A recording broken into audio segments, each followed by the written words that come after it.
no solo de pan vive el hombre, sino de todo lo que sale de la boca de Dios. Por eso, reavivados por su palabra, nos propone encontrarnos día tras día a fin de alimentarnos del pan vivo, de la palabra de Dios. Hoy nos vamos a dedicar a meditar en el capítulo 3 del libro de Esther. Pidamos antes la bendición de Dios. Señor, al meditar en tu palabra, abre nuestro entendimiento no solo para repasar historia, sino también para aplicar el mensaje a nuestra vida. Lo pedimos y agradecemos en el nombre de Jesús. Amén. En el capítulo 3 del libro de Esther nos encontramos con un plan de terror. Amán tramando la destrucción de los judíos.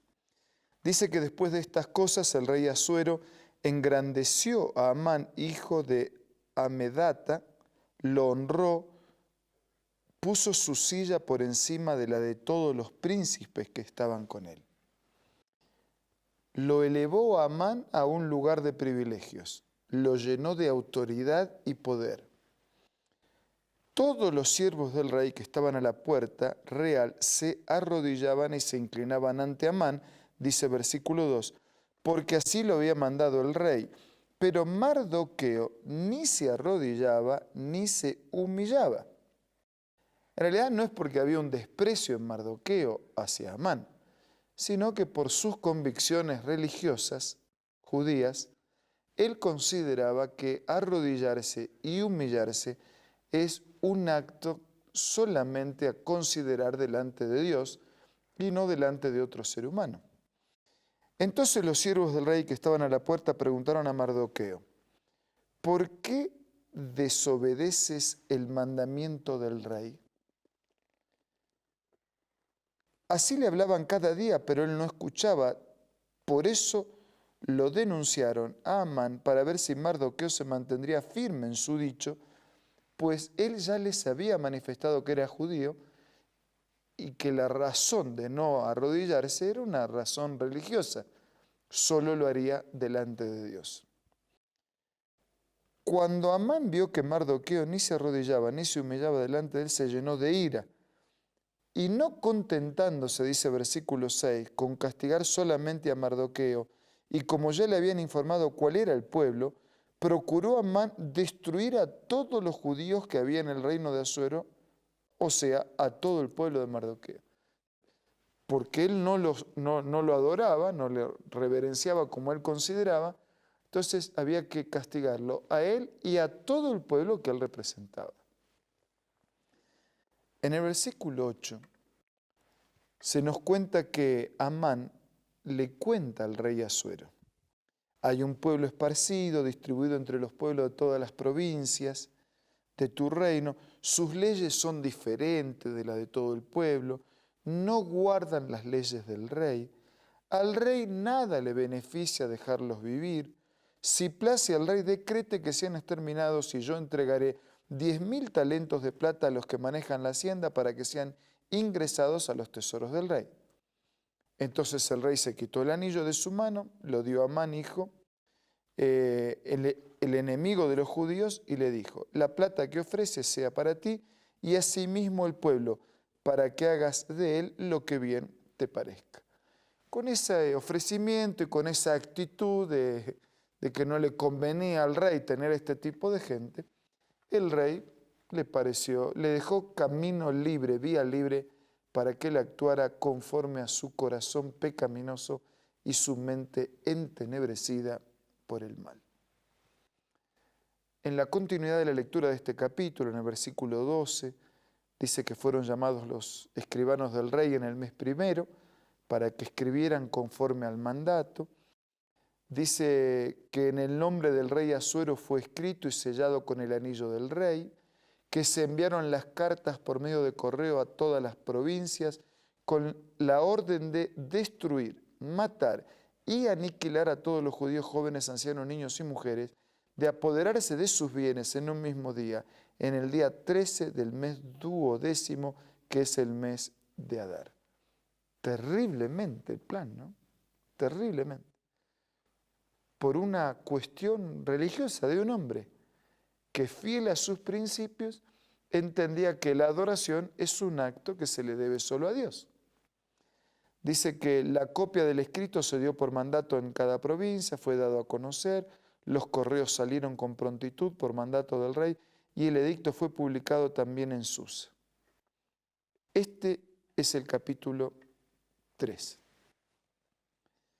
Nosotros vamos a ver cómo continúa la historia después en los otros capítulos y en el resto del libro. No termina en este capítulo. Pero yo quiero detenerme en las aplicaciones espirituales de este capítulo. Por un lado, el mal, con Amán. Cuando uno se entrega en los brazos del mal, no tiene límite hasta el punto donde se puede llegar. Porque por esa simple actitud religiosa del otro, estuvo dispuesto a armar un plan, a entrar en contacto con el rey, a hacer toda una campaña de organización para no solo castigar a Mardoqueo, sino a todo el pueblo que éste representaba. Pensemos ahora en el bien, Mardoqueo. Si estaba él de parte del bien, por cuanto estaba siguiendo la indicación de Dios, pensemos en la fidelidad, pensemos en el valor, pensemos en el compromiso. Él no cambió en su compromiso ni siquiera con las amenazas. Tal vez nunca pensó que en juego estaba la vida de todo el pueblo. Él pensó que podría estar en juego solamente su vida. Sin embargo, la arriesgó. No iba a ceder. En la vida tenemos que ser flexibles. Hay cosas en las que vale la pena ser flexibles, pero hay otras en las que tenemos que mantenernos firmes, de parte del principio, de parte de lo que es correcto. Pedro lo diría de esta manera: es necesario obedecer a Dios antes que a los hombres. Una escritora cristiana, Elena de White, muy conocida por sus escritos para muchos de ustedes, lo diría de esta manera: la mayor necesidad del mundo es la de hombres que no se vendan ni se compren. Hombres que no tengan miedo de darle al pecado el nombre que le corresponde. Hombres que se mantengan de parte de la verdad y del deber, aunque se desplomen los cielos. Hombres que sean fieles al deber como la brújula al polo. Al hablar de hombres en términos genéricos, estaba hablando de hombres y mujeres. Esa es la mayor necesidad. Personas con principios, personas que no negocian cuando el principio proviene de Dios y su palabra. Son firmes, son fieles, están de parte de lo correcto y por lo tanto, como están de parte de lo correcto, se mantienen fielmente de parte de la verdad, de parte de la justicia, de parte de lo correcto, aunque eso signifique riesgos para su vida. Amigos, ¿usted se ha confrontado en algún momento de su vida con alguna verdad de la Biblia? ¿Tuvo que pagar el costo por ser fiel? Por ejemplo, por declararse creyente, como Mardoqueo, que se declaró judío.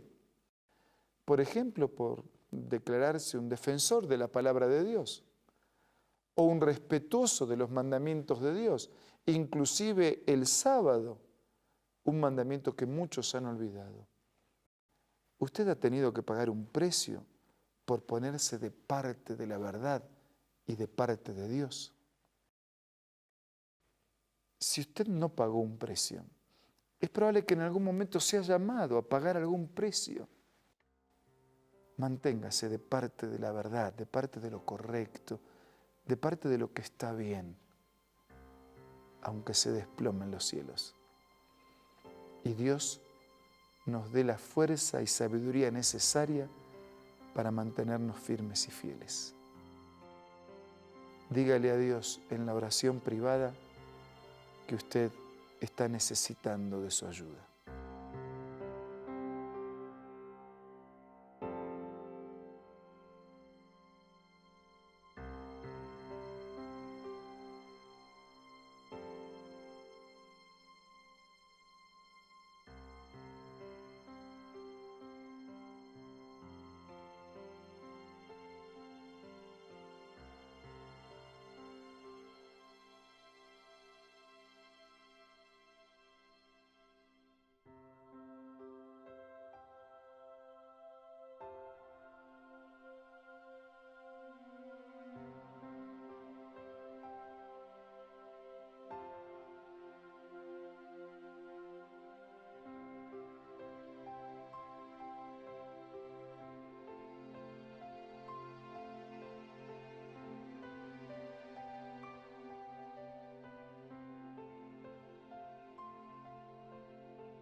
Querido Dios, muchas gracias por estos ejemplos de la Biblia que nos hablan de personas que se mantuvieron de parte de la verdad y de lo correcto a riesgo de todo. Ayúdanos a ser flexibles en todo lo que podamos, pero a ser firmes en toda cuestión de principios que tenga que ver con la verdad, que tenga que ver con la vida, que tenga que ver contigo y la eternidad.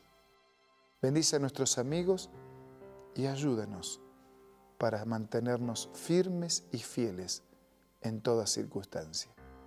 Lo pedimos y agradecemos todo en el nombre de Jesús. Amén.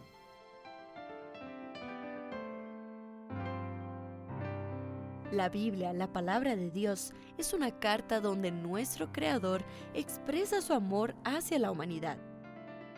Es una recopilación de textos que en un principio eran documentos separados, escritos por varias personas, todas ellas inspiradas por Dios. Primero en hebreo, arameo y griego durante un periodo muy dilatado y después reunidos para formar la Biblia cristiana. Está dividida en dos grandes secciones, el Antiguo Testamento con 39 libros y el Nuevo Testamento con 27. En la Biblia se desarrolla la historia de la salvación de Dios al hombre. En toda ella hay una línea conectora que une todo, Jesucristo. Es el personaje principal de la Biblia y el cual trae la revelación definitiva de Dios. Es considerada también el manual de nuestro fabricante. Es vital tener este ejemplar en casa y descubrir su valioso mensaje. Busca también en tu App Store o Play Store y encontrarás varias opciones. No olvides descargar también el aplicativo Reavivados por su palabra y sigue la secuencia de su lectura. La Biblia es la palabra de Dios. Amigos, muchas gracias por acompañarnos. Nos reencontramos mañana, si Dios quiere, para seguir siendo reavivados por su palabra.